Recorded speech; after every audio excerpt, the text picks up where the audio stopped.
Hey everyone, welcome to 6 Degrees of Associations. I'm your host, Lucas McCann. Joining me today, Russ Webb, Executive Director of Bay Area Apartment Association, speaker trainer extraordinaire. Welcome to the show, Russ. Hey, thanks, Lucas. Appreciate you having me on. Being excited about joining you and chatting a little bit about the association world. Absolutely. We're gonna get into it and we're gonna have a good time, but I'm gonna turn the microphone over to you, Russ, and give us the backstory. How did you find associations? Why have you stuck with it? You know, the good, the bad, the ugly. Yeah, associations, the accidental career. Yeah. So everybody kind of ends up here a different way, and for me, it's really no different. My background was hospitality. I worked on cruise ships for 5 years. I worked for an airline. And when I left cruise line, came back to Atlanta, where I'm from, brought home a beautiful Scottish wife with me, and we had gone to work again in hospitality at a convention center. Stumbled into an association that was looking for someone to run day to day, like a vice president of operations role. Didn't know anything about associations at all, but was like, I'm willing to give it a go.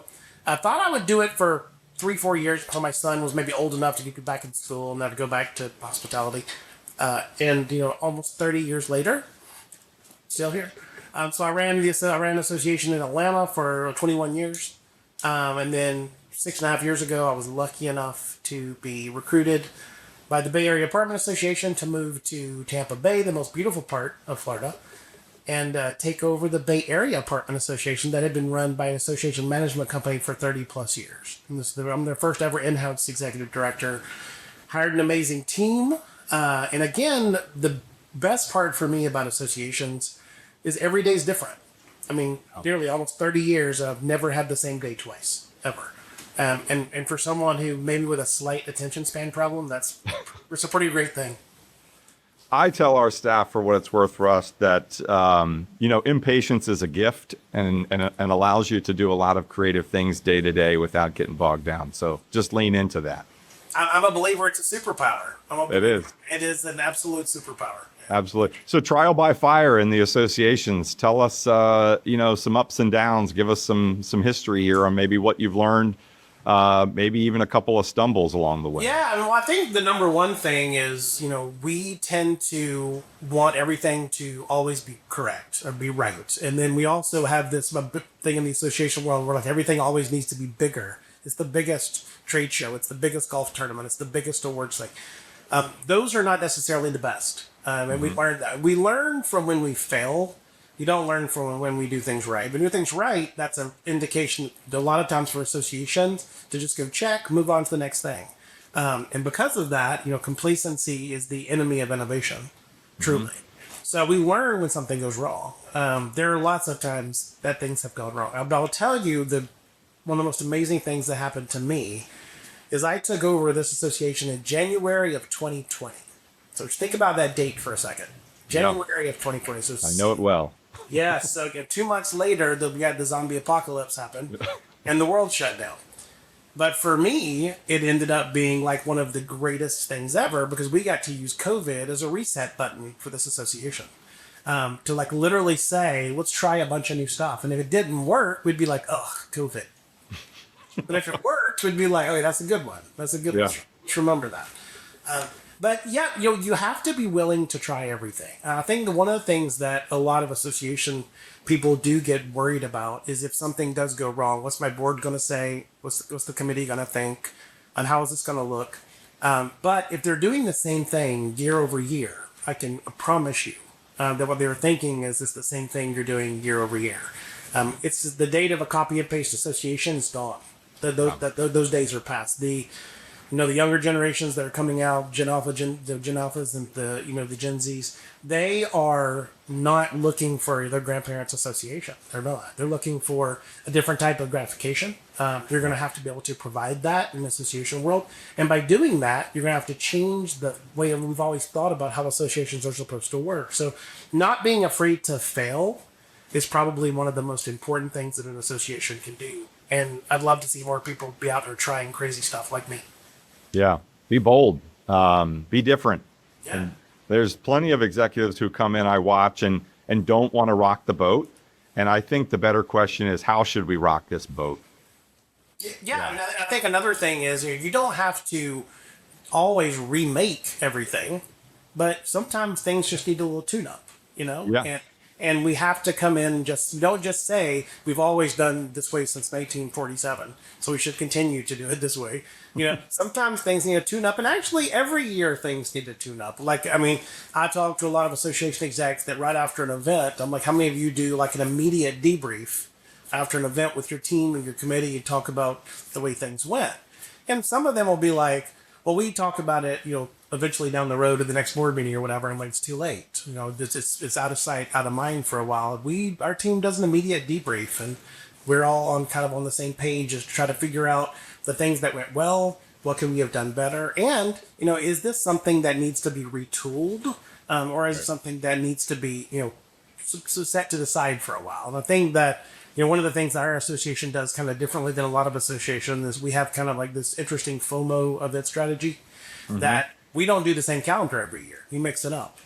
So like I've got events this year that we didn't have last year. We probably won't have next year. I had a very successful event last year that's not scheduled for this year. By doing that, you keep your members always like on their toes about this looks great. This looks like fun. I don't want to miss it because they may not do it again. I think for us it works. I'm not saying it worked for everyone. But when you're at an association that's at a local or state level, you're able to be much more agile than you are at a national level. Yeah, I wanna come back to some of that local versus national and mixing it up, because I agree, like that could be really interesting to the right membership, and you kind of have to have a really strong level of affinity, which I think you have at the local level that is unique versus a national level sometime. But I want to go back to something just that you said, and bigger is not always better, right? So Big Red M at our cup, like we promote that, growth is good and bigger is better and all of these things for associations. But the first question we typically ask is, why do you want to be bigger and where do you want to be bigger? So I think there is something to, sort of asking, well, is it a bigger attendance? Is it bigger revenue? Is it bigger net promoter score? Is it a bigger, experience? What do you want to think? So how do you sort of approach, the bigger is not always better, but we need to change something, right? Yeah, I mean, I think for us, I mean, like if you said net promoter score, I mean, NPS is huge. Because if how engaged are your members? Because you can say we had the biggest trade show, the biggest awards banquet, the largest golf tournament we've ever had, but your NPS could be falling because while your members are doing stuff, it's because they're going through the motions. But that doesn't bode well for the future. For us, there's so many associations. We were for so long as associations taught, recruit, Yeah. and we didn't ever pay attention to the back door. The back door was sitting wide open, so people were recruiting. We should have been paying more attention to retain. Right. That's what we should have been doing. So like bigger always better. Bigger meaning your association. If you do it correctly, then your retention numbers are bigger, and that means everything is winning. That's a number that you should always pay attention to. But you can do, for example, we do an awards banquet every other year. It used to be an every year event, and it was kind of losing its charm. So now we do it every other year. It's bigger than it was when it was every year, and it's got a little bit more pizzazz to it because there's that we haven't done that. We better do that every 2 more years again. You don't always have to outdo the things for the last time. And I think that's one of the things that associations kind of lose sight of, sometimes. Also, we do things that are just for a member benefit. We do things that are, loss leaders, if you will, as a member benefit. But, we should not do something because we've always done it, or because it's a legacy program. Because Bob, the past president from 1982, would be very upset if we stopped doing that because it's named after him. Right. Bob from 1982 probably has no idea that we still do that, I can promise you. Yeah. But those legacy programs are things that typically associations will hold on to, but are not applicable to today's members. And that's something that we got to kind of be very careful about. Yeah, I like what you said about you got to find a way to close the back door too. I recently read something that described membership sort of like a bus, right? You could have a really big bus, with not that many people in it. Or you could have a slightly smaller bus, but it's full. And the idea was size versus mass, right? And you're really looking for mass. which is a little bit somewhat tied to your net promoter score. But wouldn't you want an association of a certain size, but just really dense with engagement, really dense with nobody wants to leave it? I thought that was an interesting sort of metaphor there. Yeah, I mean, if you want, if you truly do want to be the place where the people from your industry are going for the information and the products and services, whatever they need to better themselves and their business, then you really can't be everything to everyone. That's right. You need to figure out kind of what it is that you do best and do those things. Yeah, well said. What are some of your lost leaders in Bay Area? Like, do you have a couple that? Yeah, we do some member meetups, just to smaller things, and they're primarily geared because if you're a new member of an association and you attend an event, especially at a low, we'll talk about local association level, not a national level, but you attend an event. Your first time you walk in, associations just by nature are a little cliquey. They just are. If these are your peers, people you don't see maybe every 5-6 times a year. When you see them, you want to catch up and do all that. A new person walking into that environment, it's a little overwhelming. It is. So we do these member meetups, and we do these member meetups, smaller things that we bring in some of our seasoned folks, but they're mainly for our new members to be able to come in and network with some of our established members. This gives them the ability to be like, okay, I feel comfortable now. Like I can talk the talk and walk the walk, as it may be. And those are lost leaders. Those are lost leaders. Those are not money making opportunities. They're not super staff intensive, but they are opportunities to get these new members an opportunity to engage. We also do some things. We do a mentor program. We have a mentorship program where we are getting folks that are emerging leaders and trying to attach them to someone who's established leader within the industry. But again, that one is a little bit more staff intensive on how to put together. However, we're creating the association leaders of tomorrow by doing it. So although it's a lost leader, it's going to pay off in the long term because these people who run through this mentorship program will probably typically eventually go through our leadership lyceum program and then become one of our future leaders of the association. That's one of my favorite member benefits, actually, is matching up somebody who's a seasoned professional, not only because they've gone through it and the wisdom, but as you said, you want to break through a clique or break into a network at a local level that you've not been a part of. There's nothing better than having a seasoned professional walk you into a circle you've never and willingly introduce you as their mentee, right?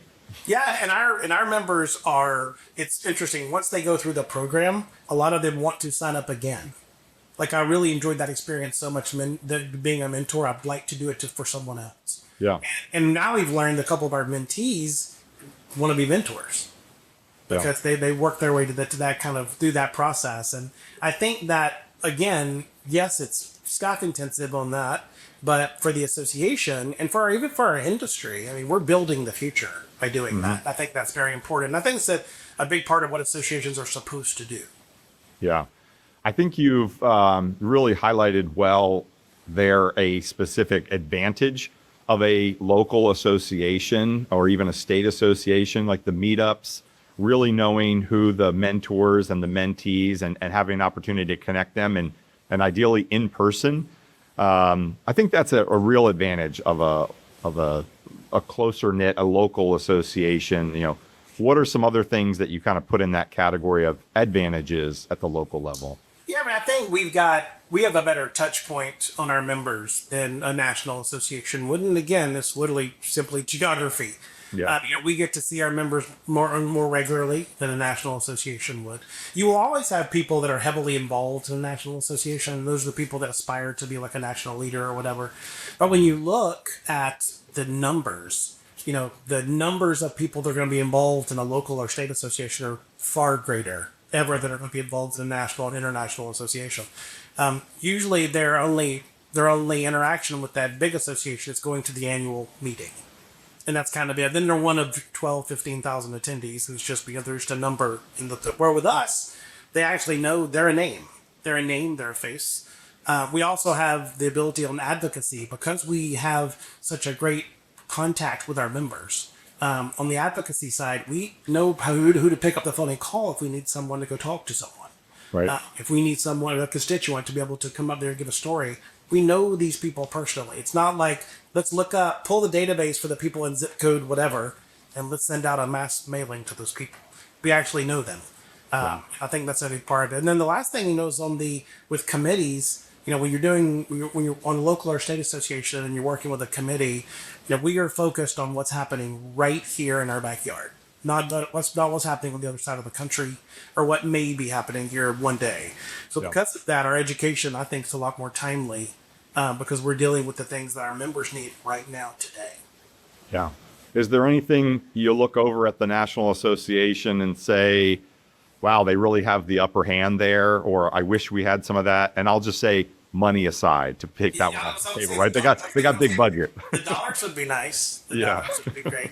I think one of the things that they have sometimes that we don't have is sometimes the heads of companies, the C-suite from the largest companies within an industry, only truly want to engage at that highest level, on a board seat at the national level or the international level. I think that is something that a lot of us, or their local and state leaders, wish that we could have. However, I've got the best leaders from my market who are here, and that's truly kind of the best I could ask for with that. So I think having that sometimes would be great, but we understand kind of the way that plays out. But besides that, I think we have a lot more touch points with our members than any national or national association ever would. Yeah.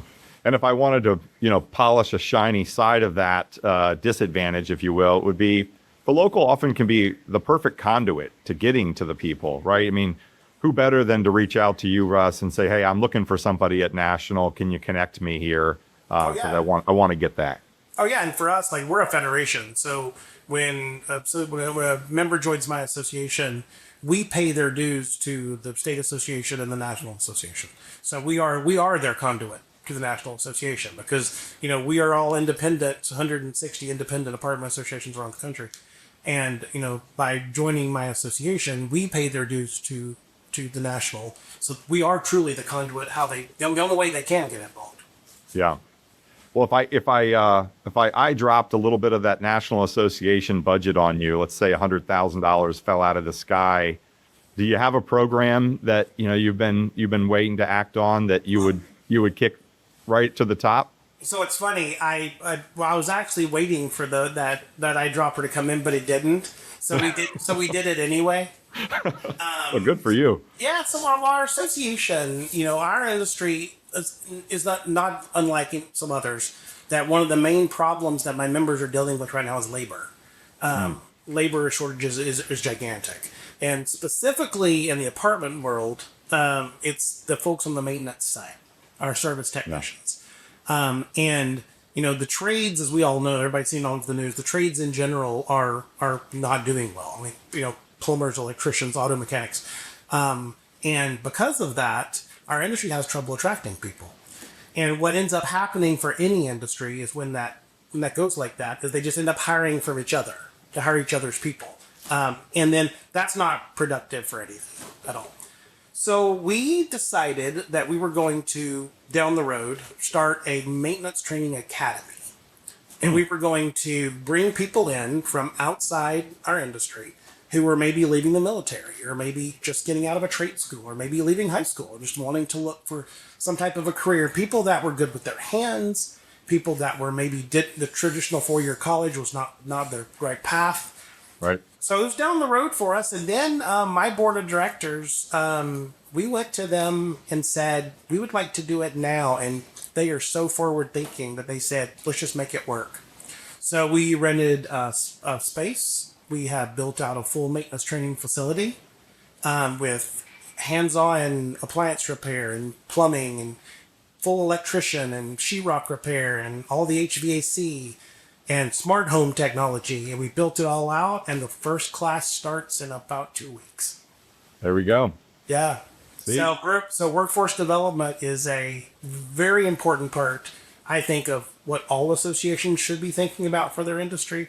For my association, is really crucial and for our industry. So we went full steam ahead even before the eyedropper of money came in. So we're very happy about it, and we hope it's going to be super successful.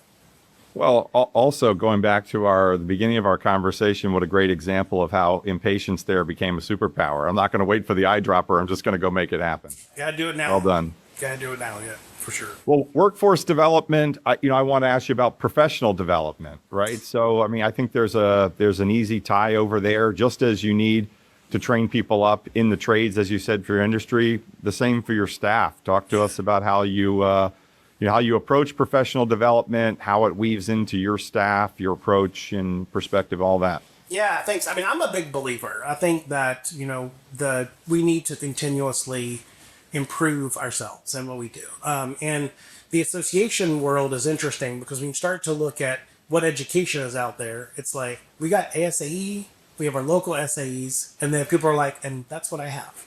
Yeah. It's really not it. I'm real lucky being in Florida. The Florida Society of Association Executives, I'm lucky enough to be on their board. But we have a designation that's the QAS. And I actually had my entire team all get their QAS designation. And I got mine as well. And I think for our industry, understanding associations is very important. And so, I tried to remind our team, listen, look, we're not in the apartment business. We're in the association business. And that's why we need to learn as much as we can about that. But in also on the other side of that, like the person that's my marketing person, like I want her to learn marketing things. So I'm like, go to a marketing conference. We need to learn from things that are outside of the association world as well. The best examples of things always, we don't tend to look at another association and go, oh, look at that. We need to look at someone like Amazon. Amazon has changed how consumers expect anything to happen now. I mean, you and I both remember when you would order something and it was 5 to 7 days delivery or 7 to 10 days shipping. Yeah, with no tracking. Yeah, now Amazon, you order it now and it's like, we'll be at your house between 4 and 7. And you can track your driver on the app. Your driver on the app. That's the expectation level that's being set. And our members, that's the expectation levels of service they're going to expect from us too. So we need to learn from outside companies. And when it comes to professional development for my team, I tell them, look outside of the association world. We have great learning inside the association world, and we will take advantage of all of that. But look outside as well. And let's see what we can find out there that we all can be better at what it is that we do. Yeah. For our listeners going back that aren't familiar with QAS, give us the 30-second rundown on that. Yeah, for sure. So Qualified Association Specialist, it's a great entry designation. So like for a lot of people in the association world, like I'm not quite ready to do my CAE. I'm not quite there yet. And I totally get that. So QAS is a wonderful introduction to the world of associations. And I mean, it covers everything from marketing to finance to events to ethics to governance, all the way across all the different modules. It's learn at your own pace, which is great. And most of the SAEs around the country offer it. They offer it through FSAE. It's like they do as a partnership. So you could take it through your local SAE. And it's something that, honestly, like I knew I wanted my whole team to do it. We learn more about the association world. Yeah. And actually, I've actually encouraged a couple of other associations to have all their team do it as well. And they've also told me how beneficial they found that it is. So I think that, the QAS, for those who are looking for a designation, or maybe you want to look to see if the CAE is something you even want to pursue. Right. QAS is a good first step.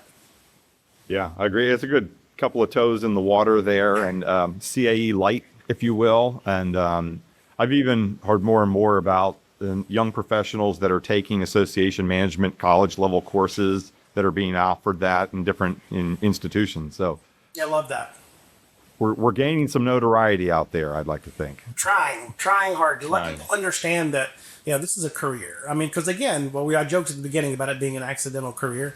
But when you talk to so many association presidents, very few people grew up and like, I want to run an association when I grow up. Right. I want to run a trade society. That's just not a thing that people did. Again, it's not something that gets presented to you at career day in high school. So, our industry needs to do a better job of letting people know what an amazing career this is, because in associations, you can do anything. You can do technology. You can do marketing. You can do event planning. You can go through accounting. You can do governance. You can be an attorney. All of this exists in the association world. And I would love to see, more people understand what a great career path this is. Absolutely. And I think that the younger generation, I love that there's a passion component to their career choices to their choices. They're driven by mission. And this is a field that I agree, we need to do a better job of promoting. If you're a mission-driven professional, this is where you should look first. Yeah, because not everybody has to work for a C6. I mean, there's C3s, and we've got C4s, there's political organizations. There's all types of associations.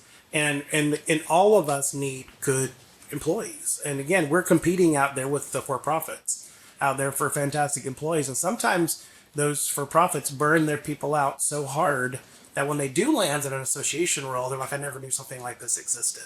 So right. Agree. They're currently just better marketers than us. I think so. We just need to get better at marketing. Sounds right.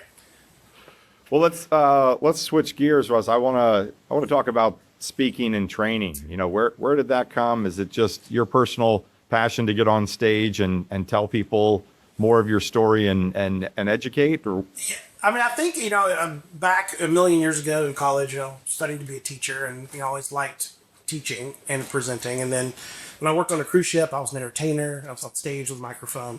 Then when I left, for a while, I didn't do any of that. I was like off for a bit. And then I got asked randomly 20 years ago in Atlanta if I would help out with a class. So I did. And then that turned into more classes and emceeing and other things like that. But I really think, I remember when I started, way back when in the association world, I didn't know anything about apartments, didn't know anything about associations. But what I did know was that the folks at GSAE, the Georgia Society of Associate Executives, were so helpful in trying to help me learn associations.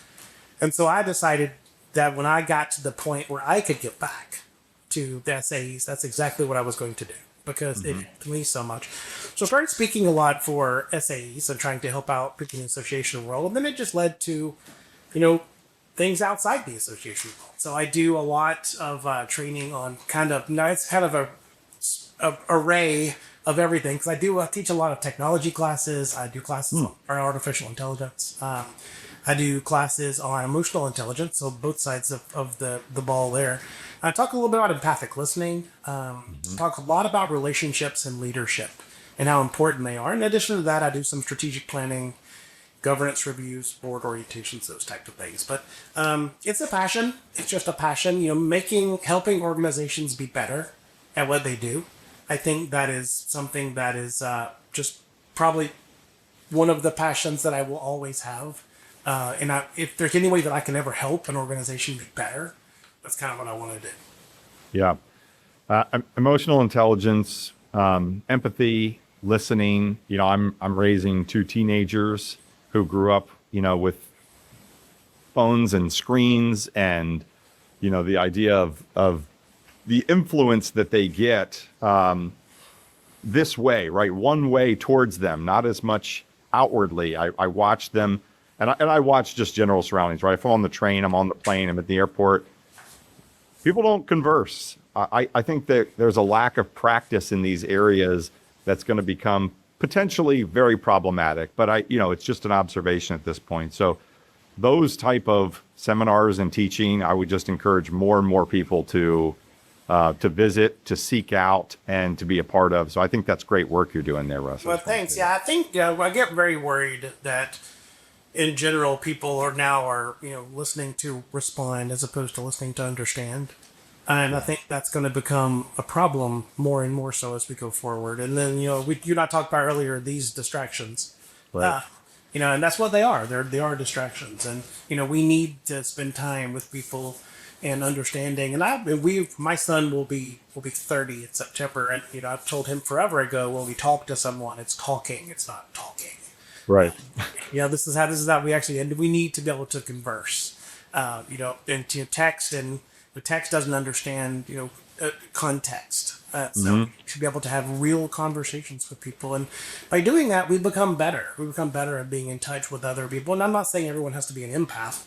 That's not right. True. But everyone does need to understand that raising your EQ makes you better at everything that you do. Better at your job, better at your relationships, better at being a human.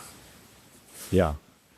Yeah, I've got one, preparing for college here in the near future, and Agreed. Yeah, texting is not a conversation. Sometimes I encourage just pick up the phone and call somebody. I know you think it's faster, and maybe you think that that's the right meat or modia of communication, but every once in a while, just practice. Yeah. Pick up the phone. Walk down the street. I know your buddy's just a few houses down, but walk down there and just have a conversation with them. So that's what we talk about instant messengers and like Slack and Teams and how we'll be able to ping somebody that's in the office right next door. Yeah. And I'm like, you can just poke your head around the corner. It's that genuine conversation is something that we need to re-embrace. Yeah. Well, before I wrap us up with maybe a recommendation for 6 Degrees, I want to throw a couple of fun ones at you, Russ. And I didn't give you these, so they're out of left field. And if you need a second to think, but sometimes they just pop. So the first is, we put together our calendar every year and pen and pencil everything in, work, personal, and otherwise. When you turn the page on 26, what's the first thing that's going to go on your calendar in 27 or next year? Probably whatever big fun trip we're going to be taking. We are travelers. Yeah. We leave and traveling. Thankfully, like I said, I met my wife on a cruise ship in the Caribbean. She's from Scotland, and we raised our son as a traveler as well. So we travel everywhere. We have a trip coming up, soon for a couple weeks going to Europe. We like to travel, and I think when I turn that calendar to next year, first thing I want to do is figure out where's the dates around all the association stuff that I can get that trip in, because that refreshes the soul, and that's pretty important. Are you still cruisers? Yeah, absolutely. We're Royal Caribbean's our cruise line of choice. Yeah. And that's where we'll be doing it in Europe, be on a European cruise. Awesome. Very cool. How about your favorite conference destination? Right. I know there's pros and cons to every city, and big, small, the restaurant scene, the entertainment scene, who's going to be there, but what's the one destination on its own, regardless of who would be there, that's your current favorite? Yeah, probably Denver. The ability to have, aside from the fact that I live at sea level and there's no oxygen there, if you move past that. Yeah. It's fantastic food. I'm a craft beer guy, so craft beer seems phenomenal in Denver. Food's great. Love being able to, put in a car and drive a couple hours up into truly some of America's most beautiful scenery. And the convention center and the people who run the meetings out there do a fantastic job. Really, really good job. It's I would say Boston's and San Diego are probably close second, but I think Denver's top of the list. San Diego's hard to beat on the weather side, and also some really great food, easy to get into, great conference center. Agreed. It's a hard one. I think it changes every couple of years, because who's city planner 8 years ago, their plan is starting to come into fruition. A couple of years ago, it was Nashville for me. I am looking forward to Indianapolis here coming up at ASAE in August, their annual meeting. That's a good, clean city and fun stuff to do. And on the smaller side, it's really hard to beat Savannah and or Charleston. Absolutely. Fantastic destinations who take care of the meeting planners that come in there. I've hit a few of those craft breweries down in Charleston. You add some good weather, food, and craft beer together. That's a great combination. Can't go wrong, right? Absolutely. So you got a lot, going on. You'd shared some things there in your background. You're into a lot of things. Maybe some of that stuff is out there on the interwebs, maybe not. I like the question, what's something that AI doesn't know about Russ Webb? Oh, yeah, AI is pretty good. AI is pretty good. And when you use it a lot, it learns. It really does learn. I think one of the things that AI probably does not know about me is I do love I'm an adrenaline junkie, and I do love this. There's a picture right there. You can barely see it, but that's me hang gliding. Is that hang gliding? Hang gliding right there. Oh. And that was pretty awesome. Love to travel. The beer bottle cap map with the beers from all over the country. Pretty great. I'm a proud Georgia boy with my Georgia Bulldog things behind me. My wife is from a small town in Scotland called Arbroath, and that's what the other side of the door there. And then I think something that you can't really see it too well, but I'm really proud of is what I've been able to do in the association world. And association awards are all over there at the end of that desk. I think an AI probably does not know that a lot about me, but I'm very proud of what I've been able to do and the footprint I've been able to make in the association world, and just feel very blessed to be part of it. Fantastic. Well deserved, Russ, and I'm sure more awards to come in the future. And thank you for the time. Before we completely wrap up, though, I'd love to hear: is there somebody in your network you think would just be a great guest and that our audience would appreciate learning from? Yeah, I think there's two that are pretty special association individuals that think differently. The first one, Alan DeYoung from Wisconsin EMS Association. Alan's a member of our municipality, so he has to think differently because of budget constraints, and the things that he's been able to do are pretty amazing, truly. Wow. And then Donna Oser, who runs Michigan Society of Association Executives. Donna, again, is a forward thinker, true forward thinker, and likes to don't think about what's happening today. She wants to say, and not even tomorrow, but she's really thinking like, how can she position her organization to serve the associations of the future? And I think they're both really fantastic. Would be good, great guests for you. Excellent. Well, I appreciate that. I hope they appreciate the tip of the hat that you've given them, and maybe we can wrangle one of them onto the show and their availability. I know they're probably busy professionals, and I know you are as well, Russ. So I appreciate the time, the wisdom, and getting the chance to chat with you. Thanks, Lucas. I really appreciate being on. It's a lot of fun.